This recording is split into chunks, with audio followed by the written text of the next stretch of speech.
Right, today we're going to change the steering rack on the Twingo. This is infinitely easier if you have the engine out, like I do. If you're doing it without the engine bay, process is the same, but these bolts are going to be a lot harder to get to. So to undo this, you need to undo these bolts here that are on the tie rods, track rods, whatever you call them. One on there, 1, 2, 3, 4.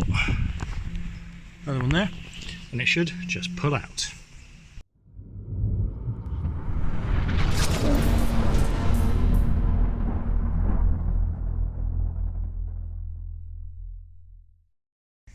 So to get these centre ones, you don't go from the front, you go from the back. Tucked up here, and somewhere up there, just by the anti-roll bar, my favourite part of this car. Right, a new way of doing this is you put a spanner on the back, you can get in here. Can't get any power tools in here, so it's all got to be done by hand. And do it off with a pair of spanners.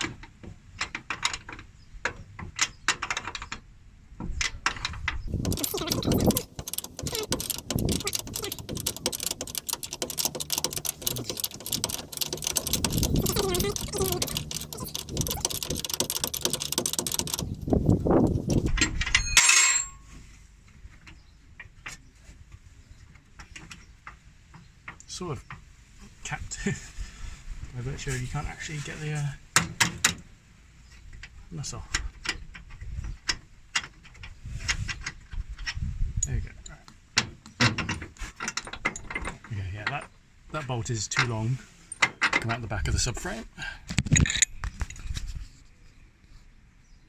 So that's just going to stay there. We'll try and do the same on the other side. Correction, it's a 16, it was just so rusty it felt like a 17. But this one's really rusty and it is not budging. Alright, that one was an absolute pain in the butt to do. It was super rusted on, I guess it was near the exhaust. Rounded off the nut. That's just with spanners, so we're going to have to probably get some new ones of those. Apologies for the noise in the background. So as you can see now, this is ready to come out. Just need to undo these two nuts here, which get the impact on. I've did this one slightly off camera.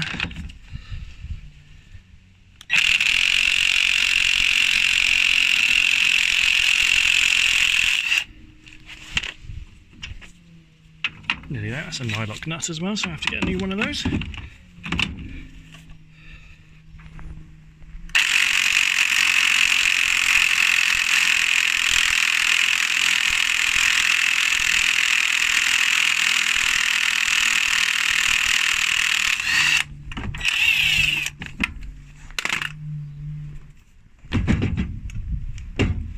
I'll have to lever that off somehow. There we go. Use the hammer to just whack it through because that was rusty as anything. So this end's now free. Do the other end. Thankfully this end's in the shade.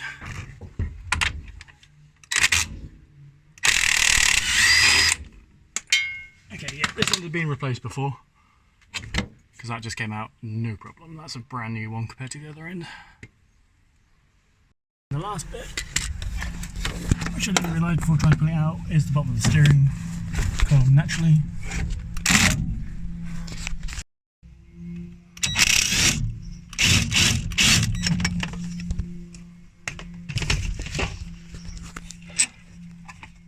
And hopefully,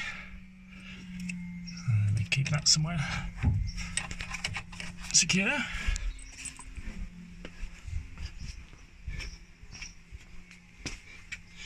Hopefully this will just come out now. Here we go. There we go. Right, there was an extra little bit I had to do inside. I was just clamping on it, but now that's this out. So yeah, installation is the reverse of removal.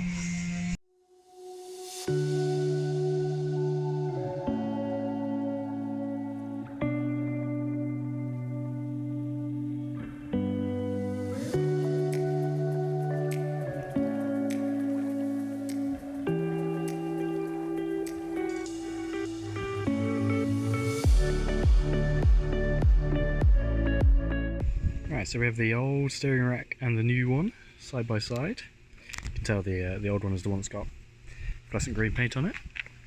If you ever want to know how steering works on a car, this bit's connected to your steering wheel, so you turn this. Get it one-handed. Yeah. It's very hard to do it.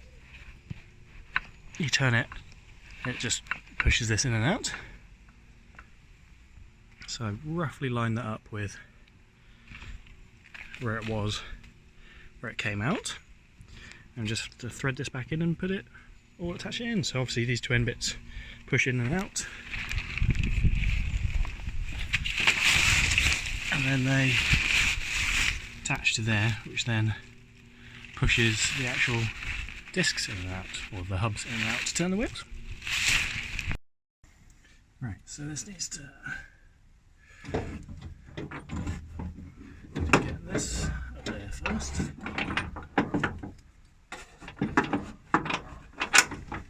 That goes on there. That goes on there. Let's put some bolts on here so they don't go walkies. Okay, everything seems to go walkies around this car.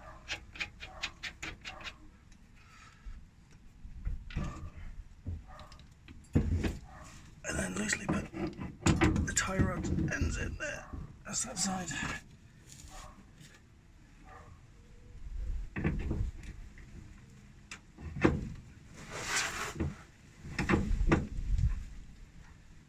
That's that side. One bolt on there. Keep that in place. Appear to have lost the bolt off this side, so we'll have to go find one. But yeah, tighten everything back up again. A few moments later. Right, so we've done this one back up. Tie rods need by the looks of it, an Allen key in the end. Do them up by hand, and we're just back on this annoyingly frustrating process of doing these back up. I really wish I had a ratchet spanner, because that would just make it so much easier, but I don't. So just doing this, back up by hand, scraping my knuckles on the heat shield. I've done the inside, connection to the steering wheel, so that's all good. That's how you do your knuckles.